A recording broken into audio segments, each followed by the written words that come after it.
আসসালামু আলাইকুম। আমরা এসেছি মাঠে ছাগল চড়ানোর জন্যে। ছাগল নিয়ে এসেছি। আমার ছোট ভাই বলতেছে যে আমি 1 মাস থেকে আগে ধান গেড়েছি নদী নালার ধারে, ওইটা দেখানোর জন্য আমাকে নিয়ে এসলো এইদিকে।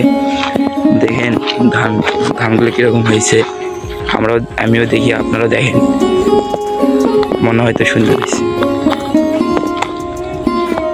পুরোটাই কি তোর? পুরোটাই ভালো হয়েছে না? আপনার কমেন্টে বলুন ধানগুলো কীরকম হয়েছে। আর আমাদের এই ছোট্ট জমিটির আপডেট পেতে আমাদের এই চ্যানেলের সঙ্গে থাকবেন। ধন্যবাদ। আসসালামু আলাইকুম।